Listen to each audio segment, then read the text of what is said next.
Good morning students, आप देख रहे हैं आपका अपना यूट्यूब चैनल केमिस्ट्री पॉइंट। आज हम कक्षा 12 केमिस्ट्री के चैप्टर 16 त्रिविम रसायन स्टीरियो केमिस्ट्री के बोर्ड परीक्षा 2020 में पूछे गए प्रश्नों की हल सहित व्याख्या करेंगे। तो पहले हम ये जान लेते हैं कि बोर्ड परीक्षा 2020 में इस चैप्टर से कुल कितने प्रश्न पूछे गए थे और उनका क्या अंक भार था। तो इस चैप्टर से कुल 2 प्रश्न पूछे गए थे, जिसमें पहले प्रश्न का अंक भार 1 था और दूसरे प्रश्न का अंक भार 2 था। अब पहले प्रश्न को देखते हैं। पहला प्रश्न था प्रकाशिक समावयवता की परिभाषा लिखिए। प्रकाशिक या प्रकाशीय, यह क्वेश्चन 1 नंबर का पूछा गया था। दूसरा प्रश्न जिसमें कि 2 भाग थे और यह प्रश्न 2 नंबर का पूछा गया था और प्रत्येक भाग का प्रश्न 1-1 नंबर का था। यानी जो पहला प्रश्न था दूसरे का पहला प्रश्न ब्यूटटूइन के ज्यामितीय समावयवों की संरचना बनाइए। और ज्यामितीय समावयवी 2 टाइप के होते हैं, समपक्ष और विपक्ष। यानी ब्यूटटूइन के दोनों जो ज्यामितीय समावयवी होते हैं, समपक्ष और विपक्ष, उनकी संरचना बनानी थी। और दूसरा जो प्रश्न था दूसरे का वो ये था, न्यूमन प्रक्षेपण सूत्र द्वारा एथेन के स्वरूपणों की संरचना बनाइए। तो स्टूडेंट्स ये कुल मिला के 3 नंबर के प्रश्न 2020 की बोर्ड परीक्षा में पूछे गए थे। अब हम इनके हल पर चलते हैं, यानी इन प्रश्नों के उत्तर को देखते हैं। तो जो पहला प्रश्न था, प्रकाशीय समावयवता की परिभाषा लिखिए। प्रकाशीय समावयवता को प्रकाशिक समावयवता कहते हैं और जो प्रकाशिक समावयवता होती है उसे हम ध्रुवन समावयवता के नाम से भी जानते हैं। अब ध्रुवन समावयवता या प्रकाशिक समावयवता का शॉर्ट में मतलब है प्रकाशिक समावयवी के बनने की घटना या उनके बनने के गुण को। अब प्रकाशिक समावयवी क्या होते हैं? ऑप्टिकल जो आइसोमर होते हैं वो क्या हैं? ऐसे यौगिक जो एक दूसरे के दर्पण प्रतिबिंब होते हैं परंतु एक दूसरे पर अध्यारोपित नहीं होते और समतल ध्रुवित प्रकाश के तल को घूर्णित कर देते हैं। अर्थात पीपीएल जो है उसको रोटेट कर देंगे, या तो राइट साइड में या लेफ्ट साइड में। यानी जो समतल ध्रुवित प्रकाश के तल को या तो घड़ी की सुई की दिशा में घुमा देंगे या घड़ी की सुइयों की दिशा के विपरीत दिशा में घुमा देंगे।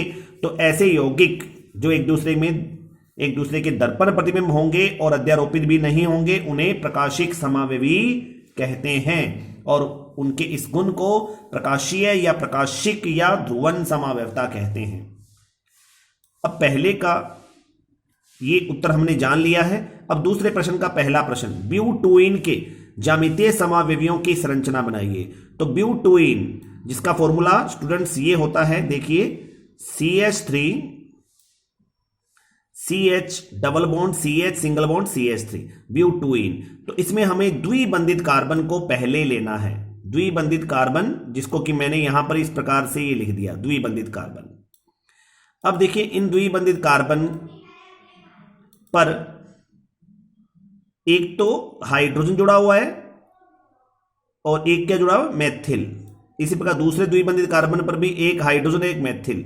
तो यदि हम इन द्विबंधित कार्बन को इस प्रकार लिखकर और इनके एक साइड में मेथिल और हाइड्रोजन, ऐसे दूसरे साइड में मेथिल और हाइड्रोजन, इस प्रकार से व्यवस्थित करते हैं कि ये दोनों मेथिल जो समूह हैं इस संरचना में एक ही साइड में यानी ऊपर की ओर व्यवस्थित हैं और दोनों जो हाइड्रोजन हैं एक समान समूह वो नीचे की ओर व्यवस्थित है।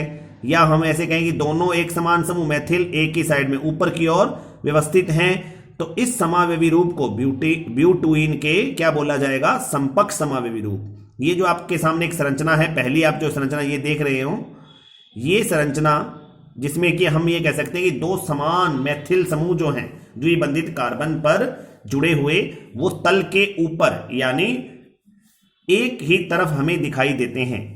तो ऐसे ज्यामितीय समावयवी रूप को जिसमें 2 समान समूह एक ही ओर व्यवस्थित हों उन्हें हम समपक्ष या सिस समावयवी कहते हैं। अब विपक्ष समावयवी की संरचना देखिए। तो इसमें क्या किया गया है? इसमें मेथिल जो ये समूह है इसके अगेंस्ट में दूसरा मेथिल जो समूह है उसको कहां रखा गया है? एक दूसरे के विपरीत ओर। तो ऐसा ज्यामितीय समावयवी रूप जिसमें 2 समान समूह एक दूसरे के विपरीत ओर आ रहे हों या विपरीत ओर जुड़े हों, जैसे कि यहां हम हाइड्रोजन और इस हाइड्रोजन की बात करें तो ये हाइड्रोजन, ये दोनों हाइड्रोजन क्या एक दूसरे के विपरीत, और दो समान समूह एक दूसरे के विपरीत, और ऐसे दो मैथिल समूह जो समान है वो भी एक दूसरे के विपरीत और आ रहे हैं। तो ये जो है ये ज्यामितीय समाविरूप को क्या बोला जाएगा? विपक्ष यानी ट्रांस। अब हम चलते हैं दूसरे प्रश्न पर। न्यूमान प्रक्षेपण सूत्र द्वारा एथेन के स्वरूपणों की संरचना बनाइए।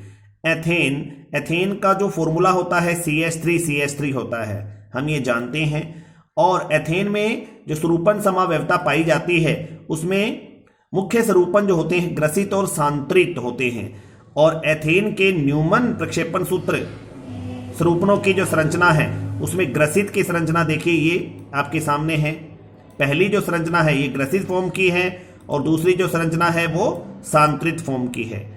यानी ग्रसित में क्या होता है, आगे वाले कार्बन से जुड़े तीनों हाइड्रोजन परमाणु पीछे वाले कार्बन पर जुड़े तीनों हाइड्रोजन परमाणुओं को ढक लेते हैं। यानी प्रत्येक आगे वाला हाइड्रोजन पीछे वाले हाइड्रोजन को ढक लेता है।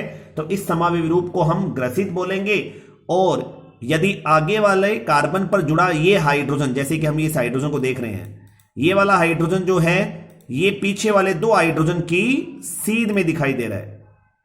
तो जब आगे वाला एक हाइड्रोजन यानी आगे वाले कार्बन पर जुड़ा एक हाइड्रोजन परमाणु पीछे वाले कार्बन पर जुड़े दो हाइड्रोजन परमाणुओं के ठीक बीच में दिखाई देता है, तो इस समावयवी रूप को हमने सांत्रित कहना है। तो स्टूडेंट्स ये है ग्रसित स्वरूप और ये है सांत्रित स्वरूप।